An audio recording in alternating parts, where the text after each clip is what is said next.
The Navy was close to developing a carrier-launched, stealthy, armed attack drone to expand the range of maritime power projection.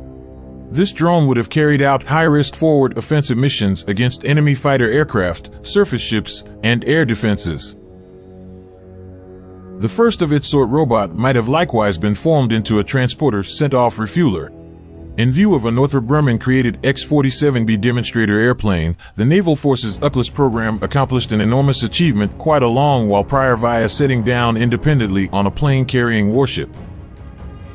Notwithstanding, following broad discussion and automatic thought, the UCLASS program was rejected for a less subtle, unarmed refueler drone called the MQ-25 Stingray.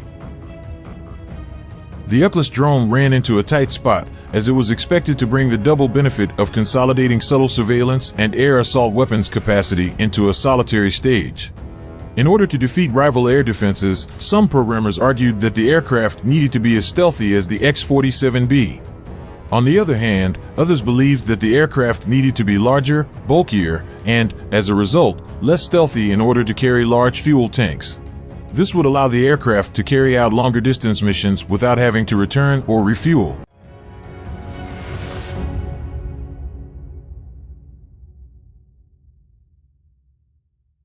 First stealth drones.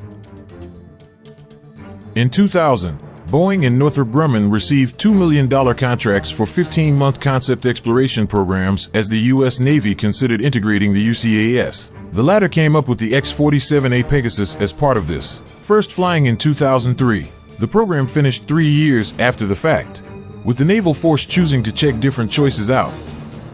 As interest in the UCLASS rekindled in 2007, the service awarded Northrop Grumman a second contract as part of the UCASD program in 2007. The Navy needed an aircraft that could carry multiple weapons in a weapons bay and was the same size and weight as the ones currently in use. The result was the X-47B, whose prototype was released in December 2008 under the name AV-1. Its initial flight, originally scheduled for late 2009, was postponed, with an assisted taxi test occurring in December and an unassisted test occurring in January 2010. At Edwards Air Force Base in California, the X-47B completed its first flight on February 2, 2011. The second, the AV-2, directed its most memorable flight sometime thereafter.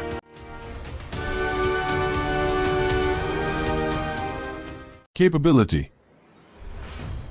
The Northrop Grumman B-2 Spirit's overall design is comparable to that of the X-47B. There is no vertical stabilizer in the blended wing body of the airframe. The air intake for a single Pratt & Whitney F100-220U turbofan engine is located above its pointed nose. Two large weapons bays on the underside of the aircraft house up to 4,500 pounds of ammunition. The wings fold up for easy storage on carriers. The Pratt & Whitney F100 was at first planned in the last part of the 1960s, and was first prepared by the McDonnell Douglas F-15 Bird. The General Dynamics F-16 Fighting Falcon and the F-15E Strike Eagle both make use of variants. The F-100 enables the X-47B to reach Mach 0.9, with 14,590 pounds of thrust at cruising speed and 23,770 pounds with afterburner.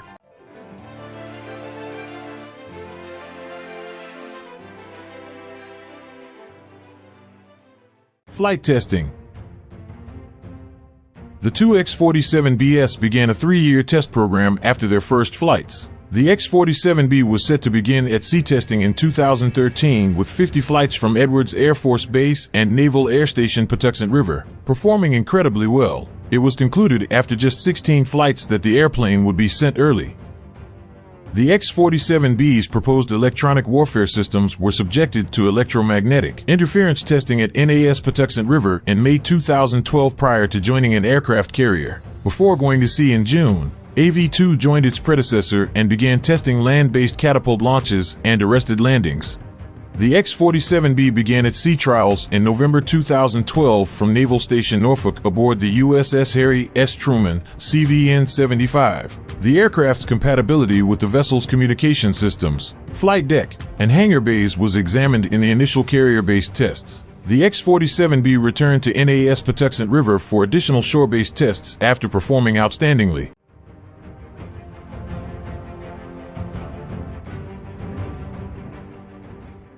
First test. The X-47B entered the Atlantic with the USS George H.W. Bush, CVN-77, following successful carrier-simulated landings. It was the first unmanned aerial vehicle, UAV, to launch via catapult from a carrier on May 14, 2013. It continued touch-and-go tests aboard the aircraft carrier on May 17 while the ship was moving. Another first occurred on July 10, 2013, when a X-47B made the first UAV landing on an aircraft carrier while traveling from NAS Patuxent River to George H.W. Bush. A second was also finished, but a third was canceled because the navigational system failed.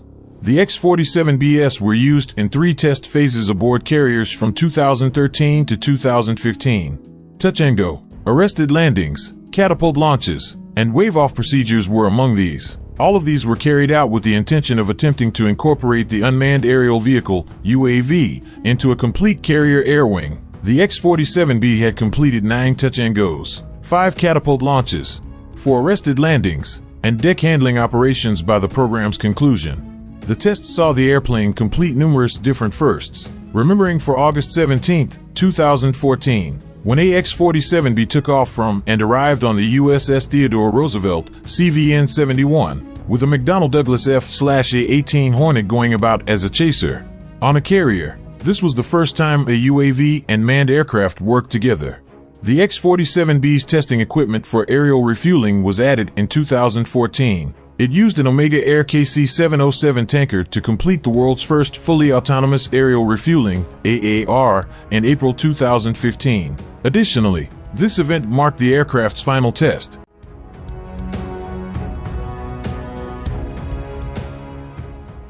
End of program. The United States Navy announced in February 2015 that it would begin bidding for contracts for a new unmanned aerial vehicle, UAV, that was anticipated to enter service in the early 2020s. Additionally, it was decided that the X-47B would not be contracted to become the first operational UAV for the service due to concerns that it might be too expensive and not be as stealthy as needed. The 2 unmanned aerial vehicles would be displayed at NAS Patuxent River and the National Naval Aviation Museum beginning in April 2015, despite the fact that it was previously thought that the X-47BS would be turned into museum exhibits following their testing. This decision was reversed in July 2015, and the aircraft would continue to be in flying condition for any subsequent tests. Both were moved to Northrop Grumman's Palmdale, California plant, where they stay right up to the present day.